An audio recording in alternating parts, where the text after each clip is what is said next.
Bismillahirrahmanirrahim. Assalamualaikum warahmatullahi wabarakatuh. Bertemu lagi dengan Umi Nini Gawa dalam Sirah Nabawiyah Kisah Rasulullah. Saudara-saudaraku semua, muslim, muslimin, mukmin, mukminat dimanapun kalian berada, anak-anakku, cucu-cucuku, saudara-saudaraku, sahabat-sahabatku, semua selalu dalam lindungan Allah SWT dan selalu sehat afiat. Dalam pandemi COVID-19 ini jangan lupa ikuti protokol kesehatan pemerintah ya, olahraga juga. Nah, untuk itu ke dalam pembacaan kisah Rasulullah tentunya akan menambah keimanan dan ketakwaan kita untuk mencintai baginda Rasulullah. Bagaimana caranya? Kita setelah Rasulullah sudah diangkat menjadi Rasul, bacaan Umi Nini ini jangan lupa selalu bersolawat. Karena bersolawat kepada Rasul akan membawa kebahagiaan dunia akhirat, dan kelak di akhirat kita akan mendapat syafaatnya. Oke?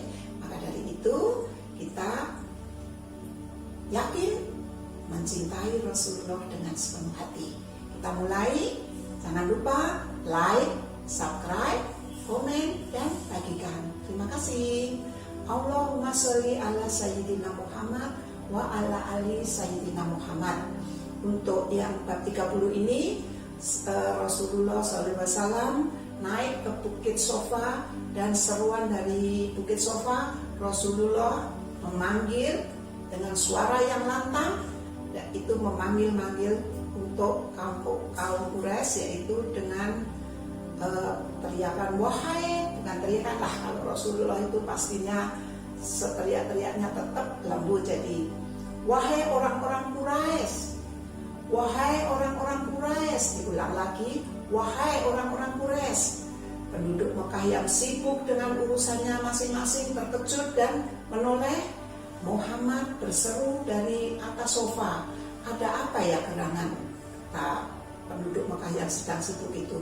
Seketika orang-orang datang berduyun-duyun sambil bertanya-tanya dengan khawatir, ada apa ini ya?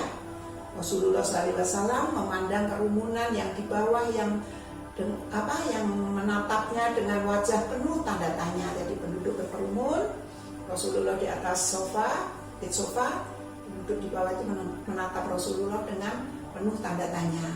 Bagaimana pendapat kalian kalau ku beri tahu bahwa di bukit-bukit ini ada pasukan berkuda yang siap menyerbu kalian?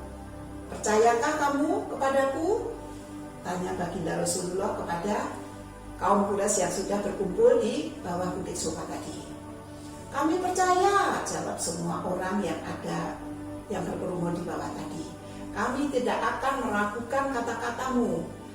Tidak pernah kami mendengar kamu berdusta, wahai Rasulullah. Aku mengingatkan kalian sebelum datang siksa yang amat berat, wahai orang-orang Quraisy, Allah memerintahkan aku untuk memberikan peringatan kepada kalian bahwa yang terbaik bagi kehidupan dunia dan akhirat adalah mengucapkan kalimat La ilaha illallah Muhammadur Rasulullah. Sejenak orang-orang tampak terpesona, namun Abu Lahab, paman daripada Rasulullah yang juga hadir di situ, dengan cepat naik hitam, naik darah, ia berseru keras-keras mencaci Rasulullah SAW. Celaka engkau Muhammad, binasa, dan celakalah seluruh hari-harimu Muhammad. Hanya untuk omong kosongmu itukah kamu mengumpulkan kami di sini, di bawah Bukit Sofa ini? Rasulullah SAW tidak berkata apa-apa, dihina sekeras sekecil itu oleh pamannya. Beliau diam saja, beliau hanya menatap tajam kepada Abu Lahab. Setelah teriakan Abu Lahab itu, orang-orang Quraisy seperti disadarkan dari rasa terpesona melihat Rasulullah. Dia kaget, mereka langsung bubar dengan bermacam-macam tingkah masing-masing. Ada yang merenung, ada yang mencibir, ada yang mengerutkan keningnya, ada yang berbisik-bisik, ada yang melirik Rasulullah, pokoknya pada bubar semua. Hinaan Abu Lahab itu tidak dibiarkan oleh Allah, maka turunlah firman Allah yang mengutuk perbuatan Abu Lahab tadi, yaitu turunlah surat Al-Lahab, surat 111. Umi ini bacakan ya. A'udzu billahi minasyaitonir rajim. Bismillahirrahmanirrahim. Tabat yada abi lahabin wa tab. Binasalah kedua tangan Abu Lahab, dan sesungguhnya dia akan binasa. Ma'agna anhu maluhu wa ma kasab. Tidaklah berfaedah kepadanya harta bendanya dan apa yang ia usahakan. Sayasla narun dzata lahab. Kelak dia akan masuk ke dalam api yang bergejolak.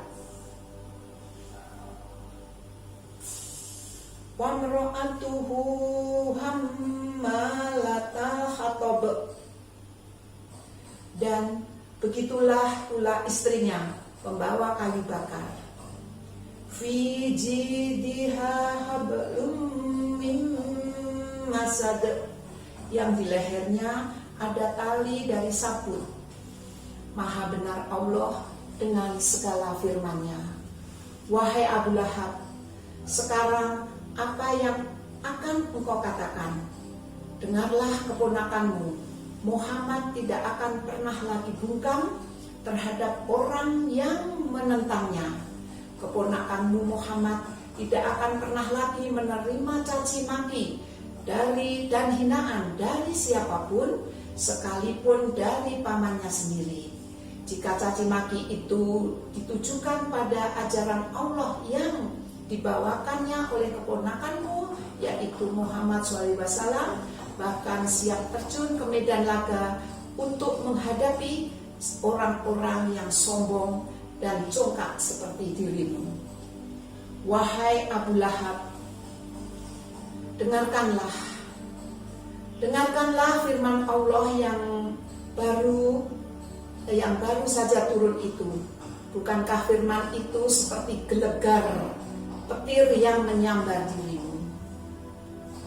Dirimulah yang akan binasa, Abu Lahab. Seluruh hari-harimulah yang binasa. Binasalah kedua tanganmu, dan sungguh engkau akan benar-benar binasa. Abu Lahab nama aslinya adalah Abdul Uzza Abu Lahab. Nah, Abu Lahab itu artinya, nama aslinya Abu Lahab itu yaitu tadi Abdul Uzza. Abu Lahab artinya si umpan api. Bisa dibayangkan betapa sakitnya hati Rasulullah SAW dihina oleh pamannya sendiri, yaitu Abu Lahab. Yang Rasulullah lebih dari itu, Rasulullah SAW lebih dari itu sakitnya karena Rasulullah SAW itu dua putrinya dinikahkan dengan dua putra Abu Lahab, yaitu Ruqayyah, putrinya Rasulullah, Ruqayyah, dan Ummu Kulsum, dinikahkan dengan anak Abu Lahab yang bernama Utbah dan Utaibah. Ummu Jamil itu adalah istri dari Abu Lahab. Dari yang murka tadi, yang marah tadi, selain Abu Lahab juga istrinya, yaitu yang bernama Ummu Jamil. Begitu mendengar bunyi surat Al-Lahab yang disampaikan orang kepadanya, hati Ummu Jamil menggelegak, marah. Ia keluar rumah dan berjalan ke sana kemari mencari pelampiasan kepada siapa saja yang ketemu akan menjadi sasaran kemarahannya. Tidak lama kemudian ia bertemu dengan Abu Bakar. Padahal di sebelah Abu Bakar itu ada Rasulullah, baginda Rasulullah SAW, amarahnya naik sampai ke ubun-ubun. Apa maksud temanmu? Kepada Abu Bakar tuh bilang, kalau Rasulullah temannya, apa maksud temanmu melantunkan sakit tentang diriku? Bentak Ummu Jamil kepada Abu Bakar. Abu Bakar mengerti bahwa yang dimaksud Ummu Jamil tadi adalah Rasulullah.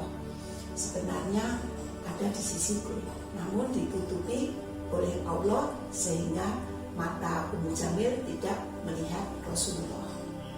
Demi Allah, temanku bukanlah orang yang pandai bersair. Sungguh sanggah daripada Abu Bakar tadi. Bukanlah temanmu itu mengatakan bahwa leherku ada tali sabut yang dipintal, kata Ummu Jamil, dan meraba-raba lehernya. Memang di lehernya Ummu Jamil ada kalung yang besar, yang indah. Ia mempertontonkan perhiasan itu kepada Abu Bakar sampai Abu Bakar merasa jengah sehingga Abu Bakar memalingkan wajahnya. Inilah tali sabut yang dimaksud temanmu. Tadi Ummu Jamil bilang, ini tali sabut yang dimaksud temanmu. Ejek Ummu Jamil sambil tersenyum. Tidakkah ini merupakan tali sabut paling indah di dunia? Ummu Jamil kemudian terlenggak-lenggok genit sambil mempermainkan kalungnya. Ia tertawa dengan congkak. Abu Bakar pun tidak membalas ejekan Ummu Jamil, cuma memejamkan mata. Lihat Abu Bakar yang tetap tenang, Ummu Jamil melengos pergi sambil mengomel.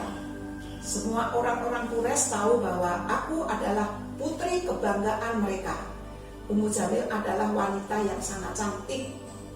Ummu Jamil berarti ibu kecantikan, artinya seperti itu. Namun seperti suaminya, Ummu Jamil adalah orang yang sangat membenci Rasulullah dan kaum muslimin.